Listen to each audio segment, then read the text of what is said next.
history remembers many powerful empires. Rome dominated the Mediterranean for centuries. China built enormous walls to protect its borders. European kingdoms relied on stone castles and heavily armored knights to defend their lands. But in the early 13th century, something emerged from the vast grasslands of Central Asia that would terrify the entire world.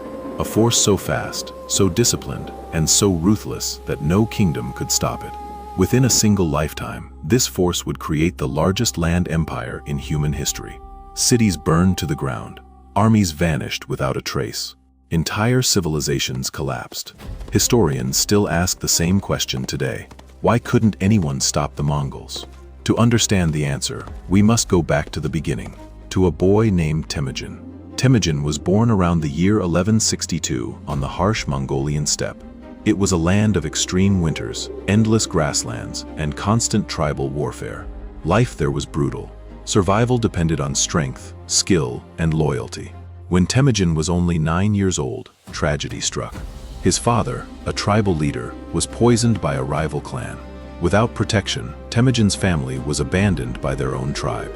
Left alone in the wilderness, his family survived by fishing, hunting small animals, and gathering roots from the frozen earth. Hunger and betrayal shaped Temujin's childhood. But those hardships forged something far more dangerous than a warrior. They forged a leader.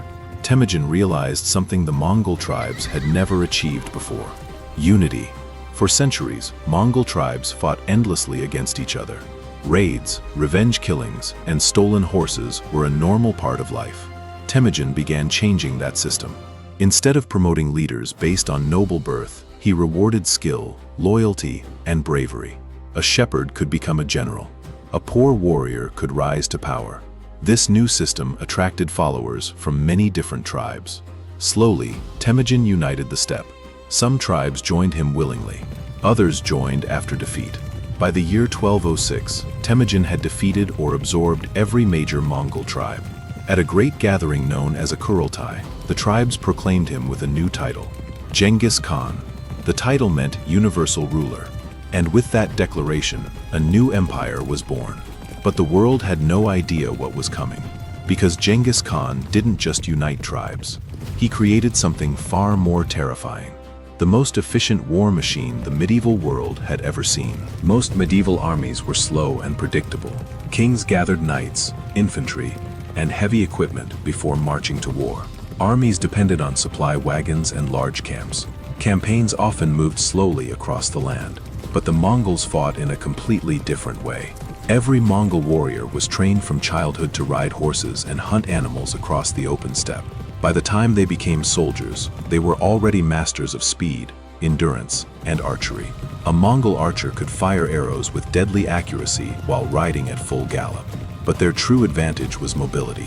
Each warrior rode with multiple horses, usually between 3 and 5. When one horse became tired, the rider simply switched to another. This allowed Mongol armies to travel over 100 kilometers in a single day, far faster than any enemy army. To their enemies, the Mongols seemed to appear from nowhere. But speed was only part of their strategy. The Mongols also mastered psychological warfare. Before attacking a city, they often offered a simple choice: surrender peacefully or be destroyed. Cities that surrendered were usually spared, but cities that resisted sometimes faced total destruction. Stories of these massacres spread quickly across Asia and Europe. Fear traveled faster than the Mongol armies themselves. Soon many cities surrendered without even attempting to fight. Yet perhaps the Mongols' greatest strength was their military organization. The Mongol army used a strict decimal structure. 10 soldiers formed a small unit. 10 of these units created a group of 100. 10 hundreds formed a force of 1,000. And 10,000s formed a powerful cavalry army called a tumen. This system created perfect discipline. Orders traveled quickly and every soldier knew their role. The Mongols also built one of the most advanced communication systems of the medieval world. Across their empire, they created relay stations called the Yam system. Messengers could ride hundreds of kilometers in a single day by changing horses at these stations. Information moved faster than any empire had ever managed. But perhaps their most dangerous ability was their willingness to adapt. When the Mongols fought in China, they learned siege warfare from captured engineers. Soon they were using catapults, siege towers, and explosive weapons to destroy fortified cities. Walls that once protected kingdoms for centuries suddenly meant nothing. And once the Mongol armies began moving west, entire empires would collapse. In the year 1219, Genghis Khan turned his attention toward one of the most powerful empires in the Islamic world, the Khwarezmian Empire. It stretched across Persia, Central Asia, and modern Iran. Its cities were wealthy, its trade routes were strong, and its rulers believed their empire was secure. At first, Genghis Khan had no intention of invading. Instead, he sent a caravan of merchants to establish peaceful trade relations. But a local governor suspected the merchants of being spies. He made a decision that would change history. The entire caravan was arrested and executed. Genghis Khan responded by sending diplomats demanding justice. Instead of apologizing, the Khwarezmian Shah humiliated them. One diplomat was executed. The others were sent back with their beards shaved, a deep insult in Mongol culture. For Genghis Khan, this was not just an offense.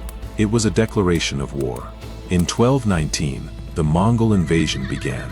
What followed shocked the medieval world. Instead of attacking with one large army, the Mongols divided their forces into several fast-moving columns. They crossed deserts that were believed to be impossible to cross.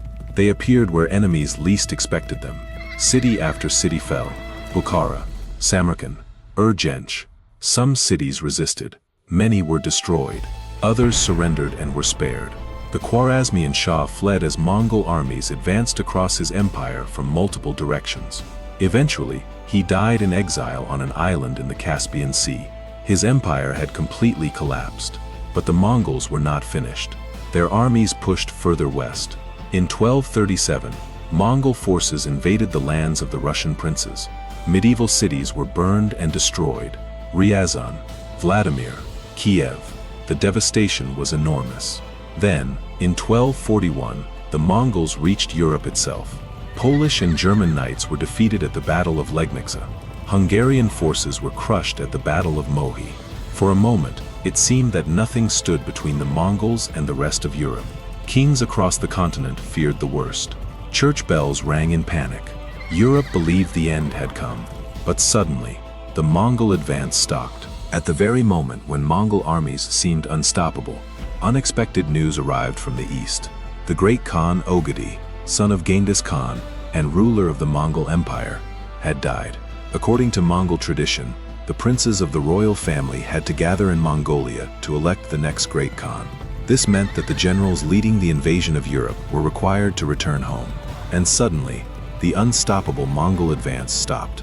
Armies that had terrified Europe began withdrawing east. Europe had not been saved by its armies, castles, or kings.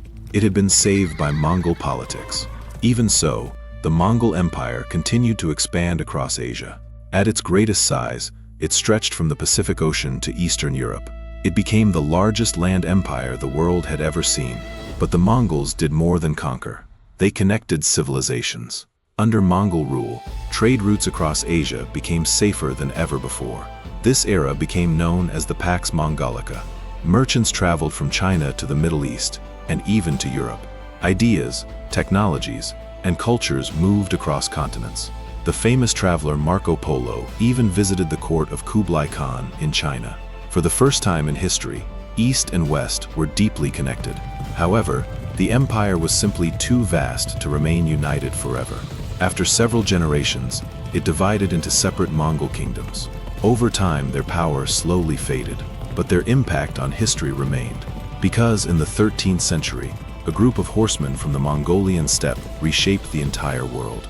They conquered empires, connected continents, and changed the course of history forever. And they did it with speed, discipline, and a leader who rose from nothing. Genghis Khan, the man who built the greatest land empire in human history.